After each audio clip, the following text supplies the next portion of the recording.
Is Stu Macher alive or dead? With the new, supposedly new trilogy by Radio Silence, it's been sprinkled in with Scream 5, or what you call Scream 2022.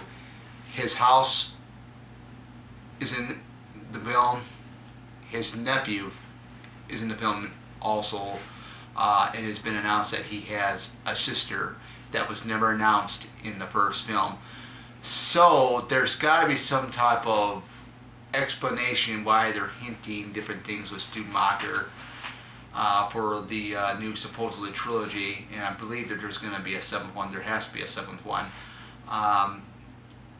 Then you see the first teaser trailer for Scream 6, and then there's a photo leaked of the poster, and there was an actual photo that was leaked, or the poster showed the zombified mask. This is what I'm calling it. And then there was a photo with Ghostface having the zombified mask. So we don't really know what's going to happen in this new film. I just want to say that I did come across something on Internet Movie Database when I typed in Scream 6, because I heard from another YouTuber that there was like an article or something with the writers, because Samara Weaving is in the film, and they could not share anything about her character because it would spoil the film.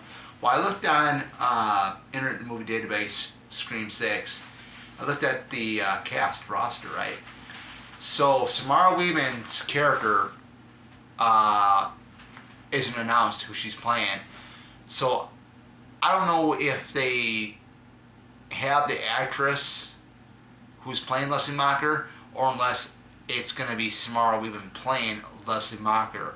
So I could be wrong. If you guys know anything about this, if they have the actress playing, if they have an actress playing Leslie Macher, is it Samara Weaving? Because her character is unknown. They don't have it listed what character she's playing on Internet Movie Database. So just thought I'd put that out there. But yeah, I mean, there's got to be some type of rational explanation as to why they're hinting off sprinkling stuff in their stew.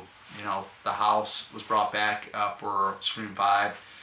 He has a nephew, and then it was announced that Stu Macher had a sister named Leslie, which we just now discovered because it was never discussed in the 1996 film.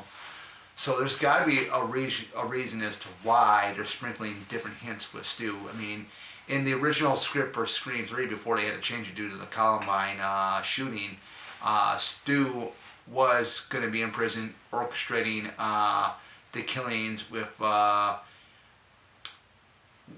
another fresh set of ghost faces and stuff, but they had to change that due to the Columbine shooting. So the question is, Kevin Williamson, the writer of Scream, confirmed that Stu is dead. But here's the thing. Here's the thing with that. You can go ahead and confirm it, but you're not really the writer of Scream 6. And I think we've seen a couple of these things before where, particularly with Friday the 13th, Victor Miller wrote the first film. There was no intent of having an adult Jason, right? So Victor Miller just worked on the first film, and then the second film, Jason is a full-grown adult, and he is now the killer. So they can do something like that with Stu, and the writers of the new film can go ahead and bring Stu back. It's just as simple as that. But they, I've heard things that some people can go ahead and say, well, how can it be logically, because so much time has been passed? It could still happen. You could still put him in there. I mean, you would have to basically tell, where has he been this whole entire time? That's what you would have to do. But the thing, if anybody would ask me, do you think he's alive or dead? After seeing, the first film is my favorite, along with the first, my favorite sequels, Part 2, by far my favorite sequels, Part 2. The first one will always be my favorite. But after seeing the first one and seeing him get the TV dropped on his head by Sidney, he did get electrocuted. I mean, there's no doubt about that. And I'm no expert in any of this, but I never knew anybody that had a TV dropped on their head and either survived or died, you know, so I don't really know, but I mean, I would almost think, you know, if you get electrocuted, you're automatically dead anyway. I mean, I would think, but I mean, you know, but this is the movie stuff we're talking about here, but my honest question is, I would love to see Radio Silence do something crazy and bring him back.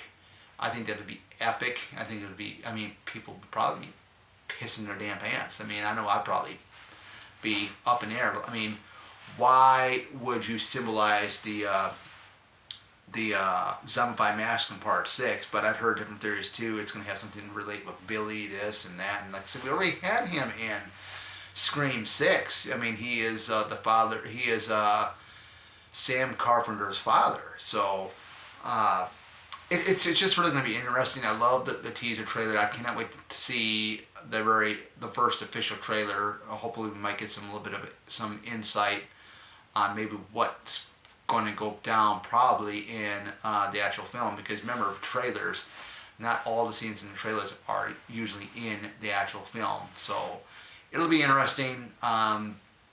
You know, there's got to be some type of reason as why they're sprinkling Stu in there. You know, the house and his nephew were in Scream 5, and it's just been announced that he has a sister named Leslie Macher. So this is really, really going to be interesting. And in the whole mystery behind Samara Weaving's character not being listed who she's playing is really, really interesting, because I'm thinking she's going to be Leslie Macher. I don't know that. Maybe you guys out there might know more than me on that whole thing with the Samara Weaving thing, but we'll just have to wait and see, you know, when time gets closer and when the movie comes out, because like I said, I'm super stoked, and this is Oracle closing out tonight, and hope you guys enjoy the video.